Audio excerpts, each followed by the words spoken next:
Olá pessoal, que Jesus nos envolva sempre em muita paz. Sejam todos bem-vindos ao canal e a mais um vídeo do estudo que estamos fazendo do livro Cartas de uma Morta. Hoje nós vamos falar sobre 3 capítulos. O 26, que é a iniciação do além. O 27, que é o ninho acolhedor das almas errantes. E o 28, a elevação para a verdade e para a perfeição. Como foi dito antes, em alguns vídeos, a gente começou a juntar alguns capítulos que tem um pouco menos de conteúdo para não ficar vídeos repetitivos, para vocês. Então, por isso que hoje eu vou falar sobre 3, para a gente conseguir tratar de todo o assunto e nos próximos a gente seguir com a sequência dos estudos. E nós estamos acompanhando que a Maria estava no momento se questionando se ela estaria sozinha nesse mundo espiritual. Ela estava no local vendo pessoas acompanhadas de amigos, às vezes de familiares, e ela não tinha ninguém. Ela estava ali sozinha se perguntando se ela não ia encontrar nenhum amigo, nenhum parente. Se perguntando onde foram parar essas pessoas que desencarnaram antes dela. Principalmente pensando na mãe. Se perguntando onde foi parar essa pessoa que foi uma mãe tão querida, tão idolatrada por ela enquanto encarnada. E como ela falou para nós, em capítulos anteriores, o pensamento é quase tudo no mundo espiritual. E a partir do momento que ela pensa na mãe, ela faz uma ligação com a mãe, e a mãe está ali ao lado dela, as duas se encontram. É um momento de muita emoção para Maria, e junta com um monte de coisa que ela já passou, a dor do desencarne, a saudade dos filhos, a dúvida do que acontece ali, onde é que ela estava, o reencontro com a mãe. Aí a mãe fala: você já passou por muita coisa, vamos descansar um pouco, fica aqui comigo e descansa um pouco. E junto, nesse período, logo após encontrar com a mãe, ela diz que ela pôde encontrar um pouco de serenidade nesses dias após o desencarne.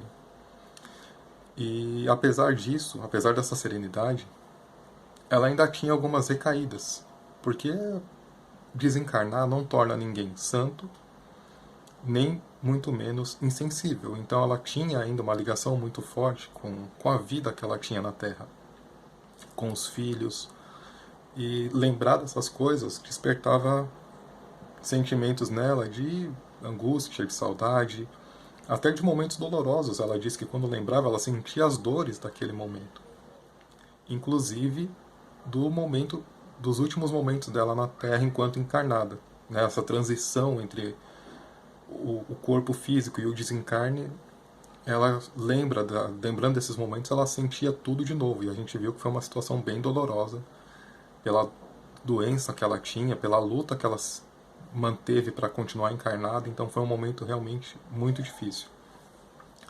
E ela diz que isso é questão de uma vontade fraca, por diversos motivos, e o que ela traz aqui para nós é que também é a falta de conhecimento sobre o espírito, sobre a vida do espírito, além do túmulo, e que esse desconhecimento causava muita dificuldade nos recém-desencarnados, nessa readaptação à vida espiritual, por conta do que do que eles tinham de opção religiosa enquanto encarnados, e não contemplava essa vida pós-morte. Então, quando chega no mundo espiritual, é uma surpresa muito grande. Então tem essa dificuldade de manter a força de vontade, de manter o foco em domar as nossas energias, os nossos pensamentos para essa nova vida.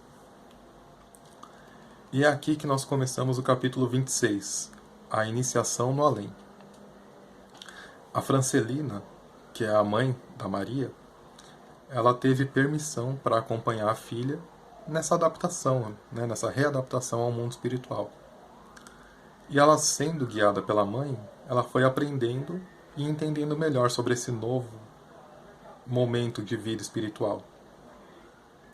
Então, ela teve a oportunidade de ficar com a mãe, que tinha condições e teve permissão para ajudá-la diretamente, acompanhando, ensinando, mostrando o possível, né, dentro do que ela sabia, para ajudar a Maria nesse instante. E às vezes essa ajuda é indireta. Não é tão direta quanto a mãe dela, às vezes é mais indireta. Se vocês lembram do livro Nosso Lar, a mãe do André Luiz intercedia por ele, e quem ajudou o André a ser resgatado foi o Clarencio, não foi diretamente a mãe. Eles se encontravam depois, em momentos, por alguns momentos, porque a mãe dele estava numa outra condição. Então, às vezes, é indireto. Essas possibilidades dependem muito da nossa condição espiritual e da condição desses entes queridos, desses amigos. O importante, e que a gente sempre ressalta, é que nós nunca estamos abandonados. A providência divina socorre a todos, então às vezes é alguém que a gente não conhece. Mas sempre tem socorro, sempre tem uma ajuda e alguém disposto ali, pronto para nos auxiliar. O capítulo 27, que é o Ninho Acolhedor das Almas Errantes, ela vai contar um pouco para nós sobre esse lugar que ela está. E ela compara esse local com edifícios majestosos aqui da Terra, dizendo que tem muitos quartos e grandes e confortáveis apartamentos. Mas é interessante destacar que isso é estrutura, né? Ela compara a estrutura, mas a função que é realmente importante.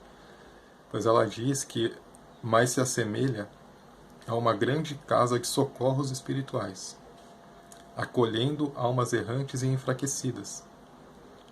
E isso é muito importante para a gente ver o tamanho, né, da assistência que existe no mundo espiritual. Ela diz ainda que é um local com muito zelo, solicitude, amor, realmente sentimentos fraternais ali entre todos, de cuidado com os outros, de preocupação com o bem-estar das pessoas, dos desencarnados, e que isso é realmente muito grande, né? O amor é verdadeiramente fraternal nesse local. E ela ainda descreve que tem alguns objetos que ela não tem nem como comparar com os objetos da Terra. Não tem padrão de comparação, que nem existem aqui. E que tem alguns que podem servir como um intermediário entre os dois mundos. Porque, como a gente falou agora há pouco, desencarnar, principalmente sem ter um conhecimento do plano espiritual, faz com que a gente tenha um choque. Né? Chegar lá e de repente é tudo diferente do que a gente sabia, do que a gente acreditava que era. Deve ser um choque muito grande. Então eles têm alguns elementos que funcionam como um intermediário. Né? Isso aqui parece alguma coisa que tinha na Terra. Que se for muito diferente, se for totalmente oposto ao que a gente tem, a adaptação vai ser muito mais difícil. E por isso ela fala que tem alguns elementos que envolvem ali uma espécie de intermediários entre os dois planos. E o capítulo 28, que é a elevação para a verdade e para a perfeição, ela ainda está falando para nós sobre esse lugar, mas agora ela fala de um lugar em específico, que é onde eles fazem as suas orações. Ela fala que é um local muito bonito, que é a decoração, né, da abóbada do local, do teto, é o firmamento estrelado. E que nesses lugares eles fazem as suas orações, recebem mensagens dos mentores, né, de espíritos elevados, que orientam o pensamento deles na busca pela elevação, pela evolução, né, de subir ainda mais em conhecimento, confortam e também ensinam sobre a verdade da vida espiritual. E ela vai relatando para nós que nos momentos que eles se entregam verdadeiramente às orações, eles viam descer pétalas do alto que desapareciam logo que eles sentiam, aspiravam o perfume, né, dessas pétalas. E um espírito evoluído que estava próximo dela disse que essas pétalas eram a manifestação dos benefícios da prece. Que quando eles elevavam o pensamento em oração, vinham das esferas mais altas como retorno essas pétalas que traziam o bálsamo, o alívio, né, a paz. E como a gente sempre fala, nenhuma oração fica sem retorno. E na medida que você confia mais, que você se entrega mais nessas orações, nós percebemos ainda mais toda essa ajuda que recebemos, né? Toda a força, toda a paz e o amor que nos envolve para a gente ter forças mesmo, de fato, para seguir na nossa jornada. Então é isso. Nossas reflexões hoje vão ficando por aqui. E eu agradeço por vocês acompanharem mais um vídeo do nosso estudo.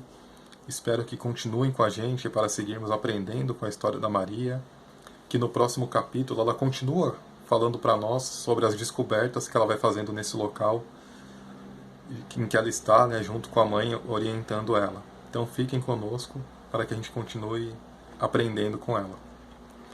Não se esqueçam também de curtirem o nosso vídeo, que é muito importante para nós sabermos se vocês estão gostando dos nossos conteúdos. E também o YouTube vai indicando o vídeo para mais pessoas. Se tem bastante curtidas, tem muita gente gostando, ele começa a recomendar para outras pessoas. Se inscrevam também no canal para não perderem os vídeos novos que nós vamos fazer. Lembrando que todas as terças e sextas nós temos um vídeo novo sobre o livro Cartas de uma Morta, e todos os sábados, às 14 horas, temos a nossa live com o estudo do livro Obreiros da Vida Eterna. Falando nisso, estamos fazendo uma votação para escolhermos o próximo livro que vamos estudar nas lives de sábado. Participe e nos ajude a escolher o livro. Sua opinião é muito importante. O link está aqui na descrição do vídeo. Um grande abraço a todos, fiquem com Deus e até a próxima.